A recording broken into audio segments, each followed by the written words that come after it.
இன்றைய தினம் நாங்கள் போக்குவரத்து நெடுஞ்சாலைகள் விமானத்துறை மற்றும்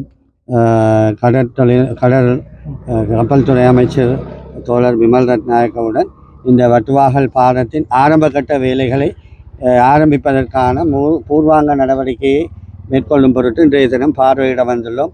அந்த வகையிலே இந்த பாலத்தை அமைப்பதற்கான வரைபடம் உட்பட அனைத்து விடயங்களும் முடிவடைந்து இருக்கின்றன.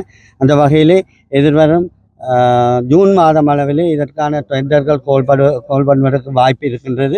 அதன் பிற்பாடு ஆகஸ்ட் மாதம் அளவிலே இந்த கட்டுமான பணிகளை ஆரம்பிப்பதற்கு எதிர்பார்த்திருக்கின்றோம்.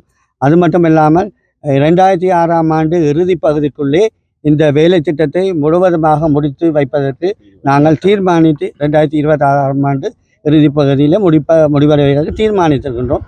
அது மட்டுமல்லாமல் இந்த பாலமானது இதனுடைய மாதிரி படமானது பல்வேறு தோற்ற அமைப்புகளுடன் உருவாக்கப்பட இருக்கின்றது. அதாவது பாலம் மட்டுமல்ல, இதனால் அகலமான பாதையாக நாங்கள் இதை மேற்கொள்ள இருக்கின்றோம். தற்பொழுது இருக்கின்ற இந்த பாதுகாப்பற்ற ஆபத்தான பாலத்தின் ஊடாக ஒரு வழி பாதை மட்டுமே பிரயாணம் செய்யக்கூடியதாக இருக்கும். நாங்கள் பாலம் புனரமைத்ததன் பின்பு 2 வாகனங்கள் ஒரே தடவையில் பிரயாணம் செய்யக்கூடிய அகன்ற பாதையாகும். அதே நேரத்திலே கலைநயம் படைத்த கலாச்சார விழுமியங்களை உள்ளடக்கக்கூடிய பல்வேறுபட்ட விடயங்களை இதிலே நாங்கள் உள்ளடக்க இருக்கின்றோம்.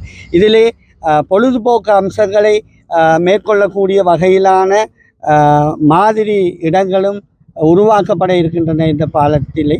அது மட்டுமில்லாமல் கடற்தொழிலை மையமாக வைத்து ஈடுபடுகின்ற மீனவர்களுக்கு தங்களுடைய உற்பத்தி பொருட்களை இங்கு பாலத்துக்கு அண்மையிலே வைத்து விற்பனை செய்து கொள்ளக்கூடிய வசதி வாய்ப்புகளை மேற்கொள்ளக்கூடியதாக இருக்கும்.